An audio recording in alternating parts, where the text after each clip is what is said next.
Today's new member of the day is Nathan Watkins. Nathan, thank you so much for supporting alternatives to corporate media. You can check out all of the great member benefits, including the bonus show, and sample them as well at davidpakman.com/membership. That is also, and I'm getting told we have calls waiting, that is also the place to sign up, davidpakman.com/membership. All right, let's take some calls. 617-830-4750. Who are we talking to? Hey, David, this is Jackson from Colorado. Jackson, you're coming in so clearly today. We have everything seemingly working just perfectly, and I'm so thrilled. What's on your mind? Oh, that's great. So I was wondering what your position is on whether or not the U.S. should have a military base in Okinawa. Okay, so I have. Is there a particular reason you're saying Okinawa, or is it a more general question about military bases all over the world? Well, the particular reason for Okinawa is that, recently there's been people from Okinawa have been protesting protesting the U.S. military bases. Yep. Okay, so my general view has been pretty clear on this, which is, for example, in Germany, we have something like 40 or 50 bases, and I think that might only be one branch of the military. We would probably be just as safe if we only had 25 bases in Germany, for example. You could probably make that case at this point. Right. So the amount that we're spending on defense around the world makes absolutely no sense. It is so huge compared to the drops in the bucket of social programs and so many other things that are cut, like Big Bird. Famously, Mitt Romney wanted to cut Big Bird, but wanted to presumably keep all those bases open in Germany. So as a general rule, we need to way scale down the military reach around the world. Now, if Okinawa doesn't want a U.S. military base there, I believe that it shouldn't be there. Now, then it becomes a question of, well, the Okinawan people versus the Okinawan government, and how do they determine what they do? That's sort of more an internal thing in Okinawa, right? I mean, do they have a policy where people can just vote on anything and then the government follows? Or is there a specific process in place?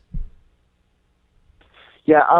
So this was I'm on the high school debate team, and this was a topic a while ago, and so one of the arguments that the people that were saying that we should keep our base in Okinawa would say is that it's kind of a strategy thing for the U.S. It's we need it there, to combat a North Korean nuclear strike or something like that. Whether or not you think that's plausible is a whole other conversation.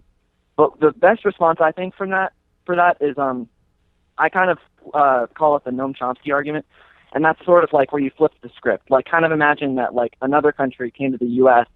and started doing, because a lot of the soldiers in Okinawa there's instances of rape. There's been a lot of really bad things that they've done to the Okinawan people. So it's kind of imagine if another country came here, did that to us, and how would we view it? Oh, no. I mean, listen, if we flipped around a lot of the things that the U.S. is doing and imagine them being done to us, that I think that is a great way to sort of think about it. But from a sort of practical perspective, I think that the U.S. could be just as safe without that base in Okinawa. Thank you so much for the call. Warby Parker is offering a free 5-day home try-on to give you the opportunity to check out their glasses. I personally wear Warby Parker glasses when I'm not wearing my contact lenses, and I also started with one of these free at-home try-ons of 5 pairs of glasses. You can get your free home try-on and support the David Pakman Show at warbyparkertrial.com/TDPS. I don't really like going into glasses stores and trying on glasses while the salesperson sort of hovers over me, and I like more than 30 seconds to actually figure out whether I like the glasses. So with the Warby Parker home try-on, I was able to pick 5 pairs that I liked, put them on in the comfort of my own home, pick the one I like the most, and then Warby Parker put my prescription lenses in there for me. A lot of people don't know that the eyeglass industry is controlled by just a few big corporations that keep prices very high, like $300 for prescription glasses high, which is just insane. Warby Parker glasses start at $95. That's what mine cost. And for every pair of glasses sold, Warby Parker distributes a pair of glasses to someone in need. You can try 5 pairs and see what you like. Check out the at-home trial and support our show by going to warbyparker.com/TDPS. It costs nothing.